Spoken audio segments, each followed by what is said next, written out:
Brasil é território indígena. Muito antes da chegada dos colonizadores, inúmeros povos originários já habitavam esta terra e, ao longo dos séculos, seguem lutando para manter sua existência, seus direitos e suas culturas vivas. Com o objetivo de contar essa história ancestral e exaltar a resistência indígena, a cacica Jaqueline, professora, escritora e liderança do povo Pataxó Ranranhai, da etnia Cariri-Sapuia, de Ribeirão Pires, e Tânia Angorró Anquirê Pataxó, professora de educação infantil, historiadora, pedagoga em formação, poeta e líder indígena de Santo André, desenvolvem um trabalho essencial de letramento indígena nas escolas. No início deste ano, durante a semana de planejamento do Colégio Xingu, elas formaram professores com o propósito de desmistificar a folclorização da cultura indígena e trazer à tona a realidade atual dos povos originários no contexto urbano.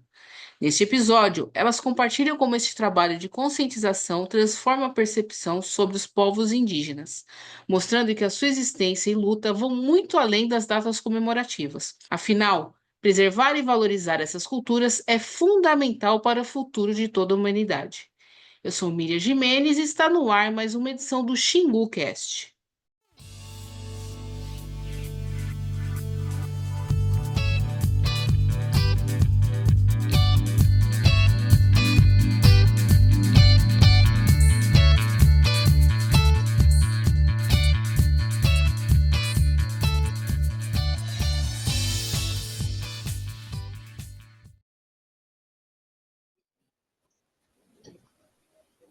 Olá, Cacica Jaqueline, olá, Tânia, bem-vindas ao Xingu Cast.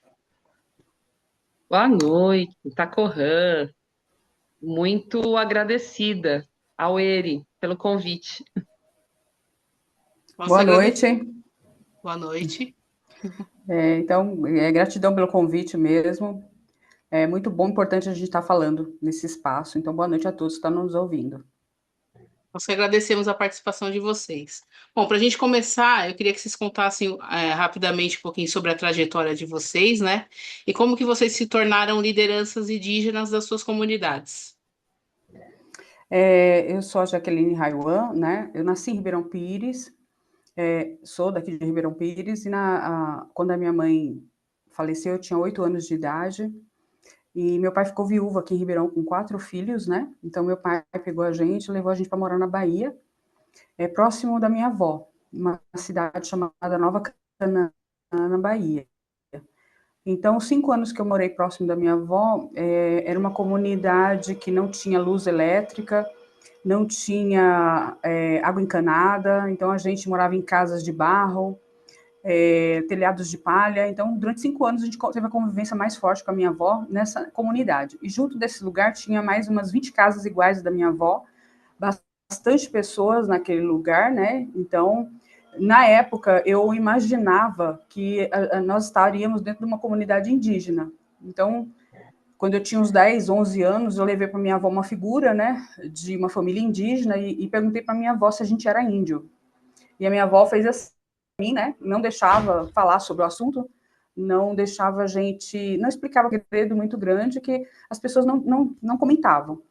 Então, eu retornei para Ribeirão Pires aos 15, me formei, né, fiz faculdade, professora, me casei, e em 97, quando a gente viu na televisão, meu pai falou que a família dele estava na TV, e quando meu pai falou isso, a gente foi olhar, era o assassinato do indígena Galdino Jesus dos Santos, que morreu em 97, assassinado por 5 garotos de classe média alta, né, que causou comoção no Brasil, e no mundo, né? Foi uma ali na televisão falou para nós que nós éramos, apontou a família que estava no velório, e aí que eu fui descobrir que eu era uma pataxó, né? Através daquela reportagem. Logo então eu estive na aldeia e algumas vezes que eu vou na aldeia, né? E eu tive na época da pandemia eu fui tentar me vacinar aqui em Ribeirão, né? Porque o lote de vacina da Covid deu prioridade para o povo indígena. E na época que eu fui tentar me vacinar em Ribeirão eu não consegui. E depois que eu fui descobrir que tinha que as autoridades descobrir a gente tinha que se apresentar às autoridades, né? Então, aqui em Ribeirão Pires, eu cadastrei 75 pessoas, 25 famílias, né? Depois disso, a minha família do ABC inteiro veio atrás de mim, então, em 2023, eu levei para o conhecimento de pessoas aqui no ABC Paulista, da nossa família, então, foram todos documentados pela FUNAI, e aí o cacique de lá veio até Ribeirão e falou que tinha que ter uma pessoa para cuidar desse povo todo, né? Então, foi aí que eles me elegeram para ser a cacica, porque eu também não sabia que podia ser. Então, houve uma reunião, houve uma votação. Então, os povos indígenas são organizados, né? Existe o estatuto, existiu uma ata registrada em cartório, me tornando uma cacica. Desde então, desde 2022, eu venho lutando aqui no ABC Paulista para que nós possamos ser incluídos nas políticas públicas do ABC. Bacana. E você, Tânia? Bom, nossas histórias são muito semelhantes, né, enquanto indígenas urbanizados. E a história da expulsão da terra, da diáspora indígena, é muito comum entre o nosso povo. No meu caso, isso aconteceu também de forma muito forte. Nós fomos expulsos da nossa terra e a família do meu pai se localizou, se fixou em São Bernardo do Campo. Então, eu fui criada lá, né, dentro do contexto urbano. E depois também de mais velha, né, adulta, eu fui retomar a história da nossa família. Nós sabíamos que éramos indígenas, mas não sabíamos de qual etnia. Inclusive porque passamos pelo período do regime militar, onde era proibido viver a nossa cultura. Então, a minha família, minha avó, meu pai, eles tinham medo, né, dessa retomada do território, e por conta disso, não era falado qual era a nossa cultura, qual era a nossa etnia. Então, eu depois também de adulta, já formada historiadora, eu retomei a cultura da minha família e fui atrás da nossa etnia. E nessa busca, durante 8 anos, eu conheci várias lideranças, né, no Brasil, inclusive, do nosso povo Pataxó, até que eu encontrei a Jaqueline numa palestra, né, alguém me indicou o nome dela para que eu pudesse encontrar o tronco da nossa família e, assim, ser reconhecida enquanto pessoa indígena. E aí eu fui, né, de encontro a ela, e ela me apresentou caciques da Bahia, lá da aldeia mãe, Catarina Caramuru, Paraguaçu, onde eu encontrei o tronco da minha família, original da minha família, e fui reconhecida enquanto pessoa indígena. Só aí eu já estava muito contente. Mas quando eu conheci a Jaqueline, eu conheci junto com ela uma luta, né? Uma luta que a gente passa não só pelo letramento da cultura indígena no contexto urbano, mas também sobre políticas públicas que a gente vem lutando ao longo desse tempo. E nessa luta a políticas públicas, houve a necessidade de existir lideranças nas 7 cidades. A Jaqueline, ela era cacica do povo Pataxó Rãs na cidade, mas temos pessoas indígenas nas 7 cidades aqui do ABC. Então, ela me convidou para poder ter a liderança dela aqui na cidade de Santo André, onde eu moro já há 11 anos. E diante de todas as lutas, diante de todas as questões que eu me inteirei, né, dos outros povos, do nosso povo indígena, do nosso povo Pataxó, eu entendi que eu deveria assumir essa luta também. Então, no dia 13 de março de 2023, eu fui nomeada, 2024, desculpa. Eu fui nomeada liderança do povo Pataxó pela cacica e por mais 2 caciques que vieram da Bahia no dia da minha cerimônia.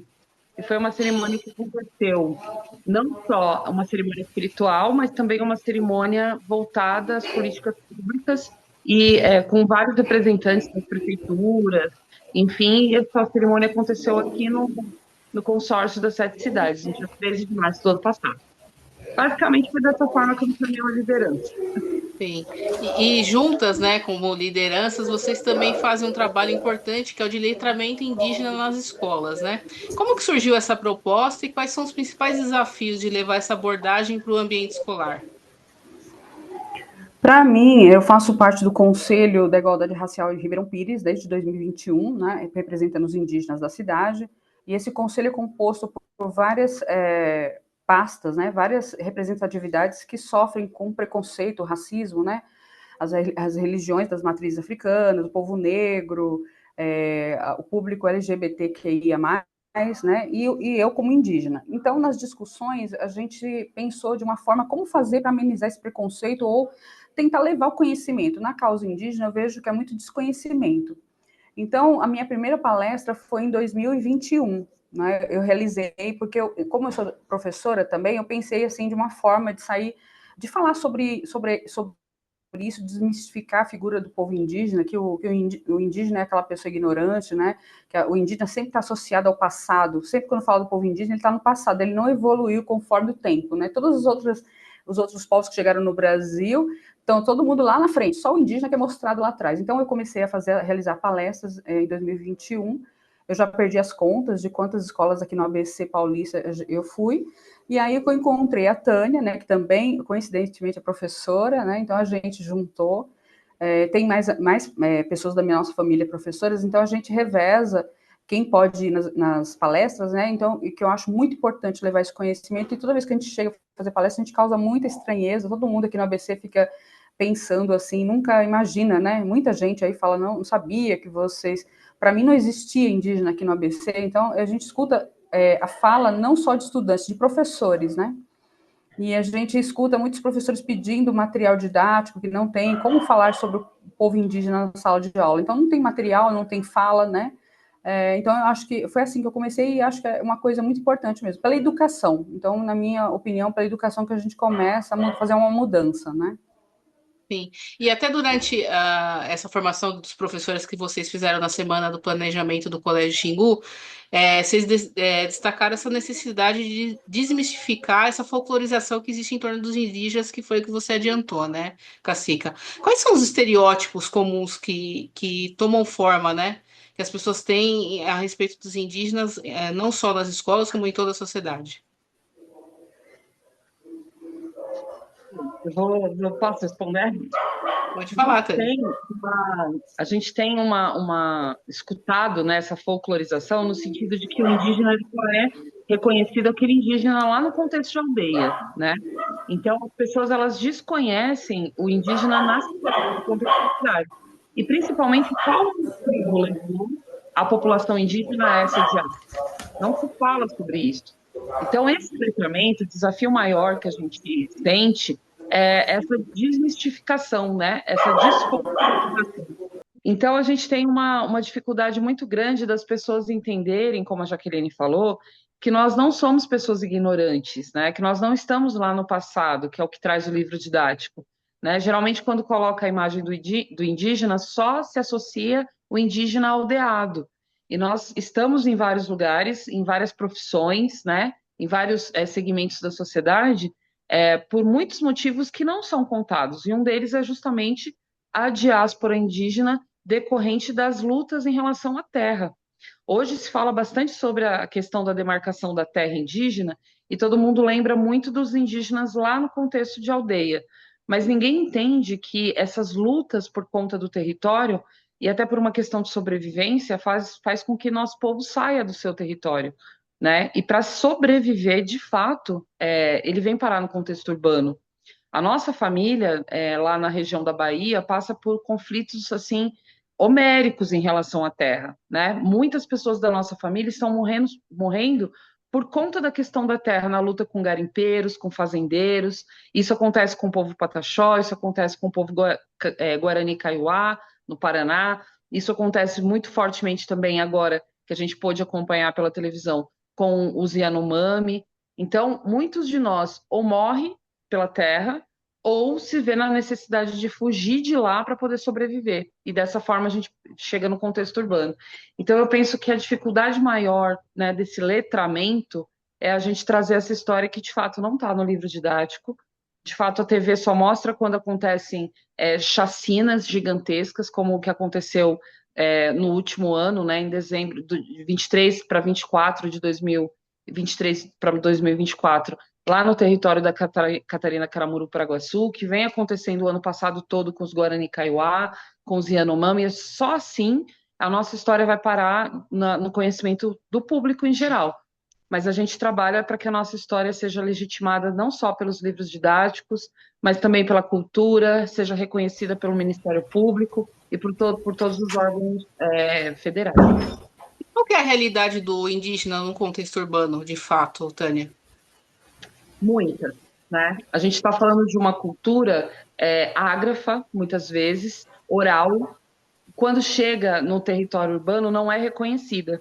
Então, apesar da gente ter os nossos saberes ancestrais, o nosso conhecimento da floresta, da medicina, de várias áreas do conhecimento científico, que recentemente está sendo reconhecida pela ciência tradicional, apesar da gente ter toda essa formação ancestral, na cidade o que é reconhecido é o diploma, né? É o reconhecimento da formação tradicional da educação. Então, nós não somos bem recebidos quando a gente chega na cidade, muito pelo contrário, nós somos hostilizados, né? Pela nossa cultura, pelo nosso paramento, pela nossa espiritualidade. Então, muitos de nós, quando chega no contexto urbano, vão para as periferias, né? Passam muitas dificuldades em relação à moradia, à saúde, até conseguir se fixar de fato. Alguns, né, como eu, tive esse recorte de crescer na cidade, então eu já cresci nesse contexto urbano buscando a minha escolarização, e por conta disso a gente consegue acessar alguns instrumentos públicos para brigar pelo povo que vem marginalizado, que vem sofrido e que fica nas periferias. Então, a gente tem uma população indígena urbanizada muito marginalizada do poder público, né? E quem consegue esse lugar de fala, né? Quando a gente consegue adentrar em alguns instrumentos públicos, a gente luta por esses que não têm nem voz. Eu costumo dizer que quando a gente fala da população negra, a gente está falando de uma luta pela afirmação de um lugar que foi conquistado, muita luta nesse tempo todo. Quando a gente fala da população indígena, a gente está lutando por existir, porque as pessoas nem sequer sabem da nossa existência na cidade. Sim. E vocês falam, então, indo por essa questão da existência, né? Vocês falam bastante sobre a importância de enxergar o indígena para além das datas comemorativas, né? Que é agora em abril e em agosto. Como que a escola e a sociedade podem incorporar essa visão no dia a dia? Eu posso só dar uma retificada um pouquinho de uma Sim, claro. pergunta? Falar também que lá na nossa aldeia, a aldeia Caramuru, Catarina, Paragaçu, a aldeia tem 5.000 pataxós, e dentro da aldeia o médico já é um pataxó, ele se formou na década de 90, os enfermeiros são pataxós, os professores que tem na escola 100% já são pataxós, então assim, existe também pessoas que já estão escolarizadas, já têm diplomas e voltam para a aldeia para ajudar o povo, né? Então eu gostaria de falar também que na aldeia já tem pessoas que estão com todo esse conhecimento. Então isso precisa ser dito, porque muitas pessoas acham que lá na aldeia também ficou só aquela pessoa, né, que está ignorante de tudo. Então eu gostaria de falar para vocês que nós temos a nossa família de advogados lá dentro da aldeia, tem de vários segmentos que voltam para a aldeia para ajudar, tá? Então é nessa questão. A questão da folclorização, eu falo para você a verdade, eu não gosto quando associa indígena com folclore. Então, não gosto mesmo. Eu acho que quando a gente fala assim, a gente remete a uma coisa ilusória, uma coisa que fica na imaginação.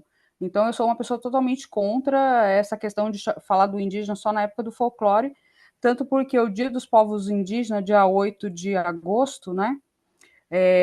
Foi o dia que os próprios indígenas escolheram. Essa data foi o que o próprio indígena escolheu, porque nunca perguntaram nada para as pessoas indígenas, né? Se criaram a data, 19 de abril, mas não foi perguntado para ninguém o que significa essa data para o povo indígena. Então, na verdade, o dia 8 de agosto, que significa o ano novo do povo indígena, né? Por isso que é comemorado. E o dia 19 fica sendo um dia de luta, né? Mas eu também gostaria de falar para os professores, eu sei que é difícil falar isso, mas eu também sou escritora, e quando eu escrevi meu primeiro livro, eu tentei levar numa editora, e a editora queria que fosse folclore, né? Eles não queriam o meu livro do formato que eu fiz. O meu livro, do formato dele, é contando a realidade nossa aqui, as dificuldades do povo indígena, tanto na cidade quanto na aldeia. Então eu percebi que a maioria das editoras querem folclore. Então a gente está sempre associado a uma coisa ilusória, uma coisa do passado.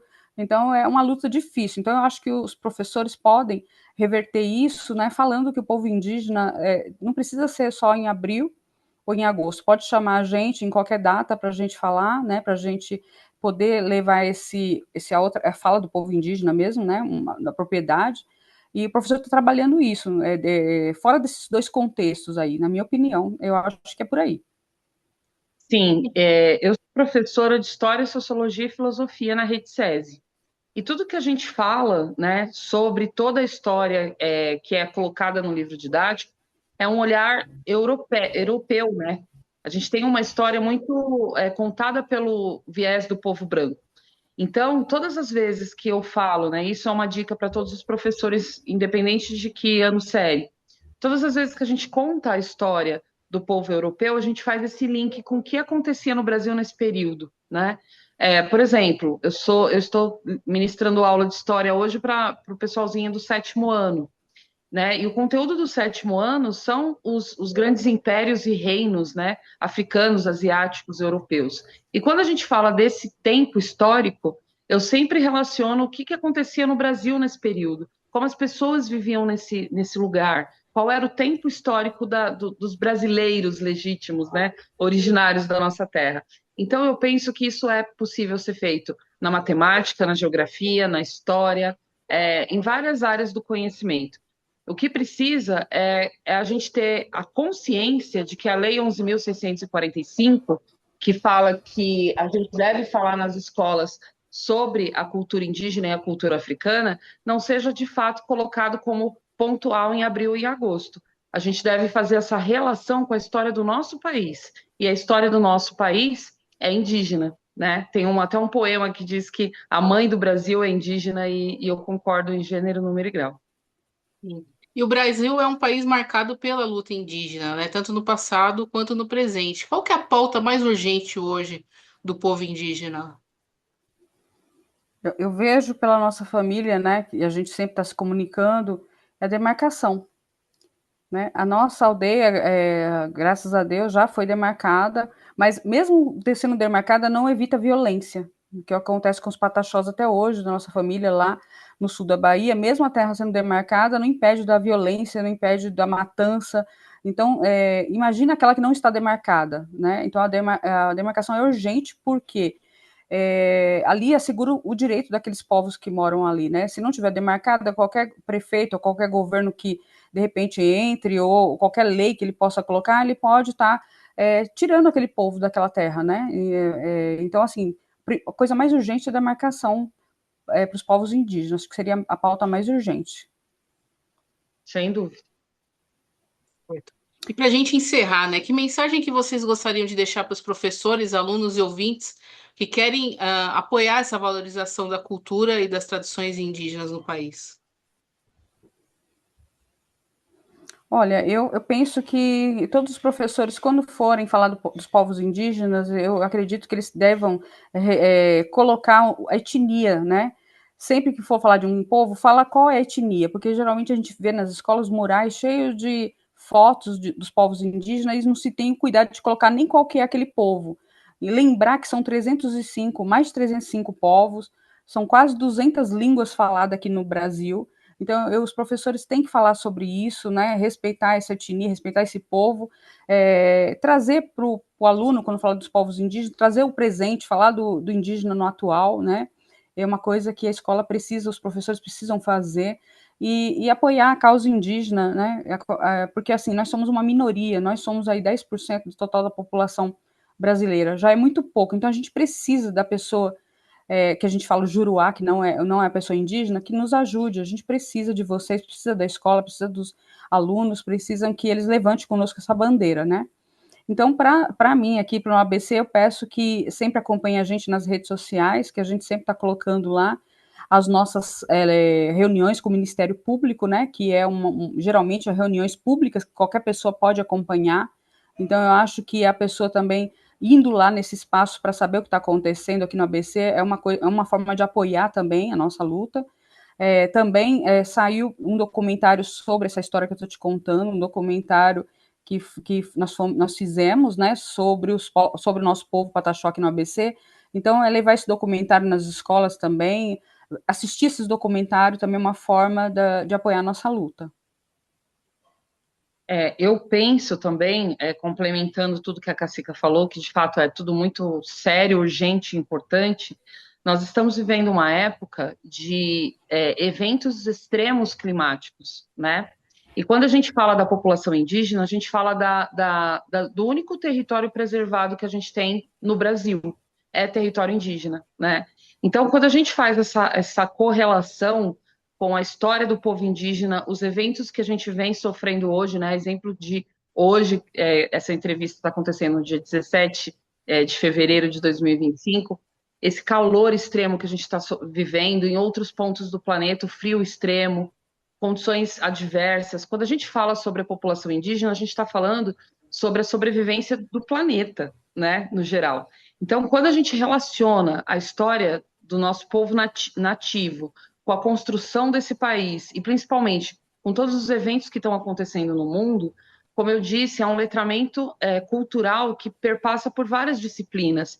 Todas as disciplinas podem aproveitar ou pelo menos fazer uma relação de tudo isso que está acontecendo com o nosso povo. Então, eu penso que não é só fazer cumprir a lei, né? A gente tem a lei que fala que desde o ensino infantil até o ensino superior tem que se falar de cultura africana e cultura indígena. Não é só cumprir a lei, é a gente trazer uma identidade para o povo brasileiro. Grande parte da população brasileira tem correndo na sua veia a história do povo indígena, a história do povo negro escravizado e a história do colonizador. E a gente precisa legitimar a história originária do nosso povo, do nosso país, né? E isso vai mais do que uma força de lei ou uma boa vontade. Eu penso que isso é uma questão de consciência, que a gente precisa relacionar, e é urgente. É isso. Com toda certeza. E, Cacika, só para finalizar, onde que pode ser visto esse documentário que a senhora mencionou sobre o povo Pataxó? O documentário foi lançado aqui em Ribeirão Pires no dia 7 agora de fevereiro, né? E a gente tem que ver com o rapaz que fez o documentário como que a gente vai fazer daqui para frente. Porque eu sei que as prefeituras de cada cidade estão pedindo para a gente fazer o lançamento em cada cidade, né? Então, a princípio, eu vou pedir para vocês acompanhar a gente na rede social.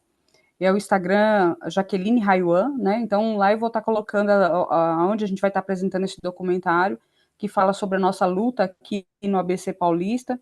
E nós ganhamos também, pela Lei Rouanet, para esse documentário vai virar um filme, né? E nós vamos começar a gravar em maio. Então, a gente vai para a Bahia, lá para a aldeia, né? Foram selecionados 10 documentários para virar filme no estado de São Paulo e nós fomos um deles. Então, um deles, né? Então, nossa história, eu só tava pedindo uma vacina, né? E virou um posto de saúde, que virou um documentário, que agora vai virar um filme. Então, a princípio, eu peço para vocês estar acompanhando a gente nas redes sociais que a gente vai estar falando. Mas eu espero que em breve eu possa disponibilizar para todas as escolas, que o intuito do documentário é que todo mundo possa assistir. Muito bacana. Obrigada por vocês compartilharem a história de vocês com a gente, e força nessa luta que estamos todos juntos com vocês aí. Obrigada. Auere, gratidão. Muito obrigada, viu, gente? Muito obrigada mesmo. Agradeço ao Colégio Xingu, né, por essa oportunidade que deu para a gente. Muito obrigada mesmo. Gratidão. Obrigada. Auere. Falamos sobre a importância do letramento indígena e a valorização dos povos originários com a cacica Jaqueline e Tânia Angoró Anquirê Pataxó, lideranças indígenas no Grande ABC. Este foi um podcast do Colégio Xingu. Eu sou Miriam Gimenez e até a próxima entrevista.